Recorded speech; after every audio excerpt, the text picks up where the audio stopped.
Cyril, at this point, we're still trying to piece together what happened. What we do know is that he appeared on his social media just a couple of days before, purportedly in Africa.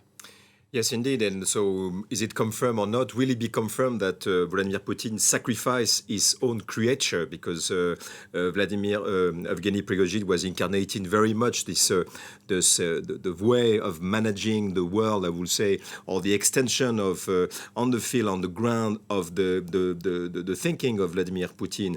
The last video, the first video after the mutiny back to June 24, which broke the news all over the world when the paramilitary of Wagner went until close to Moscow, just to, eventually taking over the power in the Kremlin. It just disappeared, and there were many rumors. But the thing is, like 3 days after the coup in Niger on last 26 July, he reappeared because it was in coincidence, maybe an historical coincidence, a tragic coincidence. But there was this summit in St. Petersburg between Africa and Russia, and it was the first picture after weeks of rumors, or where were the whereabouts of Evgeny Prigozhin, and he was standing with some leaders from Sahel and Central Africa, and he was just welcoming the coup, saying, "This is now Niger is decolonized." I'm just trying to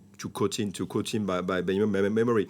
But interestingly, it looks like he was at some point pardoned by his mentor, by Vladimir Putin, because he was very much in the forefront, and he was reactivated by this 21st August video somewhere in Sahel, in the inner circles, the observers of this of Wagner. It looks like it's a tarmac of a field airport in Mali, to be confirmed, but it was this is the picture, and he was having a very strong statement of him representing the expansion of Russia and the freedom of Africa. So it looked very much he had some sort of deal with Vladimir Putin, and was really much concentrating on Africa, which is really his field, and then abandoning Belarus, abandoning the front in Bakhmut, in Donbass, and so on. So it was maybe a man who was feeling vulnerable, we can guess, but not at the point of not coming back to Russia, and then maybe it was the revenge of his mentor. And Wagner, one of a whole host of private military groups in operating out of Russia. Of course, they don't operate without the consent of the Kremlin.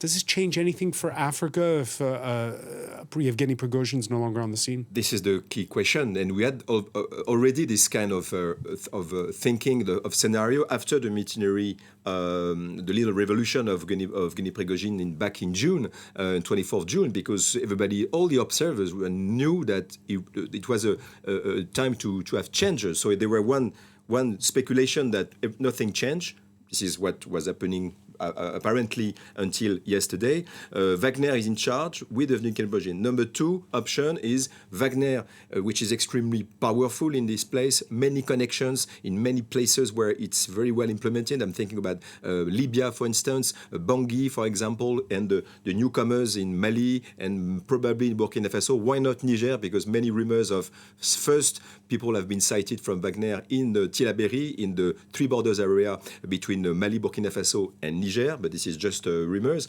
But this was the option. Wagner without this head, without this prominent Evgeny Prigozhin. And the other option, which is now again on the table, is to just change with the same paradigm, some paramilitary using predation to be in countries, so using the mine, the revenues, and so on, or petrol, and taking care of the security. It looks like very much in the Kremlin, Vladimir Putin did ask to all this oligarch around him to, like I'm thinking about the gas billionaire around him, to create their own paramilitary. So you have 20 to 30 existing, not the size of Wagner, but which could potentially taking the follow-up in Africa, notably. But it's all at this point very speculation. But this kind of scenarios are something possible in the next future. All right, many thanks, Cyril Payen, for that update.